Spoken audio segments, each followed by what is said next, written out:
चंद्रशेखर आजाद की एंट्री से पहले ही अनिल मिश्रा गिरफ्तार। बारात में पहुंचे वकील के चेले तो बाबा लगे रोने। एक्टिव हुए सारे मनुवादी, हाई अलर्ट पर ग्वालियर पुलिस। कहते हैं कि ज्यादा दूसरों के सहारे उड़ने की कोशिश करने वाले मुंह के बल गिरते हैं। अनिल मिश्रा और उसके चेलों के साथ भी ऐसा ही हुआ है। उनको लगता था कि वो बाबा साहेब का अपमान करेंगे और सरकार उनका सम्मान करेगी। वो बाबा साहेब का फोटो दहन करेंगे और भीम आर्मी देखती रहेगी। वो संविधान मानने वालों की समझदारी को कमजोरी समझ बैठे थे।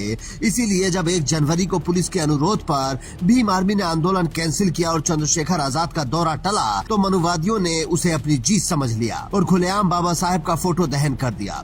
इसके तुरंत बाद भीम आर्मी एक्टिव हुई। अनिल मिश्रा और उसके चेलों के खिलाफ केस दर्ज हुआ और अनिल मिश्रा समेत 4 लोगों को सलाखों के पीछे डाल दिया गया, क्योंकि भीम आर्मी ने रात में ही ऐलान कर दिया था कि अब हम नहीं रुकेंगे। प्रशासन की बात सुनकर हमने कदम पीछे खींचे थे। अब देखिए, सुबह होते ही चंद्रशेखर आजाद भोपाल पहुंच गए, जहां उनका जोरदार स्वागत हुआ और वो तुरंत पार्टी मीटिंग के लिए निकल गए। लेकिन पुलिस ने अनिल मिश्रा को गिरफ्तार करके सोशल मीडिया पर जानकारी दे दी कि हमने कार्रवाई कर दी है, जिससे तमाम मनुवादी बिलबिला गए हैं और सीएम मोहन यादव को धमकी देने लगे हैं। एडवोकेट अनिल मिश्रा जी को ग्वालियर पुलिस ने रात्रि में गिरफ्तार कर लिया।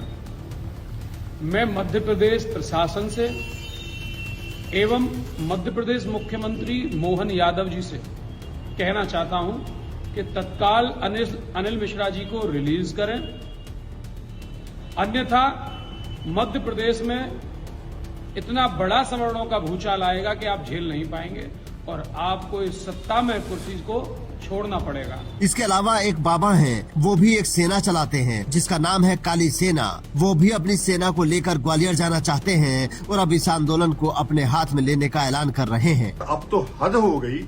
इन्होंने अनिल मिश्रा तक को गिरफ्तार किया। इसका परिणाम मोहन सरकार तुमको झेलना पड़ेगा, मोहन यादव तुमको झेलना पड़ेगा। और ये आंदोलन इससे कमजोर पड़ने वाला नहीं है। ये आंदोलन इससे उग्र होगा, इससे और तीव्र होगा। अब ये आंदोलन पूरी तरह से मैं अपने हाथ में लूंगा और इस आंदोलन को गति देने का काम करूंगा। जेल जाने, मुकदमा करने से हम लोग डरने वाले लोग हैं। एसपी ग्वालियर, ध्यान रखिए, जिस तरह से आपने द्वितीय दर्जे का काम किया, मनुस्मृति जलाने के ऊपर आपने मुकदमा नहीं किया और एक चित्र जलाने के ऊपर आपने मुकदमा कर दिया। जेल भेज रहे, प्रताड़ित कर रहे हैं सवर्णों को, प्रताड़ित कर रहे हैं हिंदुओं को, प्रताड़ित कर रहे हैं सनातनियों को। यह इसका दुष्परिणाम तो मोहन यादव को, भाजपा की सरकार को झेलना पड़ेगा। एक तरफ मनुवादी भड़के हुए हैं और दूसरी तरफ अम्बेडकरवादी भी भयंकर गुस्से में हैं, जिसको देखते हुए मध्य प्रदेश पुलिस अलर्ट पर है, क्योंकि भीम आर्मी के प्रदेश अध्यक्ष सुनील बैरसिया भड़के हुए नजर आ रहे हैं। ऐसा ना हो कि हमें आज 1 जनवरी है, कल 2 जनवरी को फिर दोबारा से भीमा कोरे गाँव वहाँ जो है ब्राह्मणों को दिखाना पड़े। मैं जानता हूँ कुछ मनुवादी लोग वह लगातार सामाजिक संघर्ष करने का प्रयास कर रहे हैं, बड़ संघर्ष कराने का प्रयास कर रहे हैं, लेकिन हम भी अब कब तक हाथ पे हाथ धर के बैठेंगे?